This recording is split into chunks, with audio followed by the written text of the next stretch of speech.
Amandine Aura Lucille Dupin, or as she liked to be known, George Sand, was a very controversial person. She did not follow the usual female conventions of the 19th century. She smoked cigars. Sometimes she dressed like a man. She had lovers.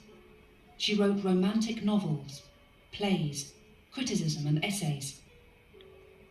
She was divorced with 2 children, Solange and Maurice, and she was not ashamed of her position.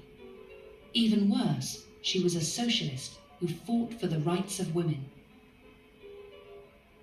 Sand was immediately attracted to Chopin, but he did not like her at first. Yet they became lovers. So what was the attraction?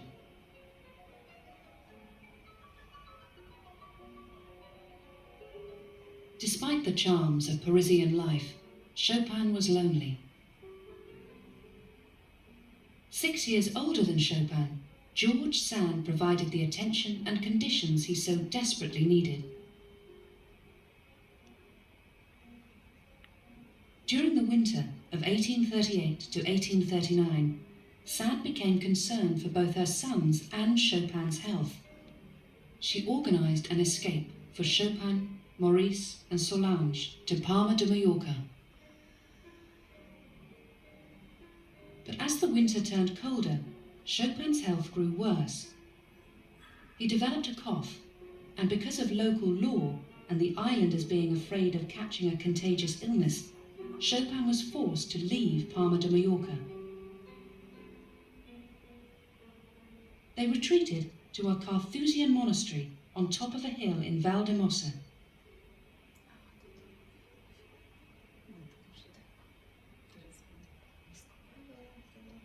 The place was damp and draughty, and Chopin's health only got worse.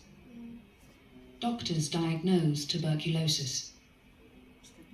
Returning to France, the couple retreated to Sand's country house in Nohant, about 300 kilometers south of Paris. With the exception of 1840, Chopin and Sand spent every summer from 1839 to 1846 in Nohant.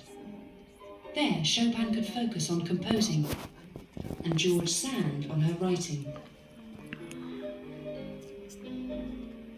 Sand often invited family, friends and artists to Nohant to provide a break from their hard work.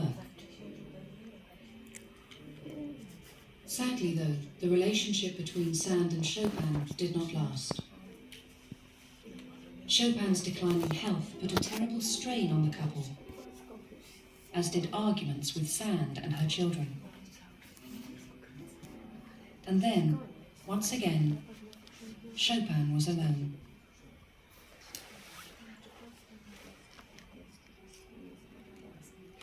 In 1848, invited by Jane Wilhelmina Sterling, a pupil of Chopin's who was also in love with him, Chopin left France for performances in England and Scotland, giving concerts and lessons, including a performance for Queen Victoria.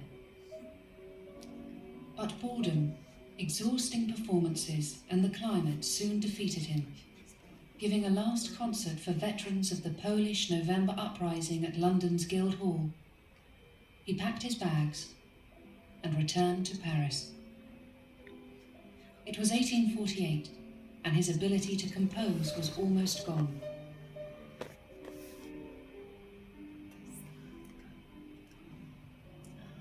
With his health getting even worse, his thoughts returned to Poland and his lost love, George Sand. Desperate, he summoned his sister Ludwika to his bedside to nurse him.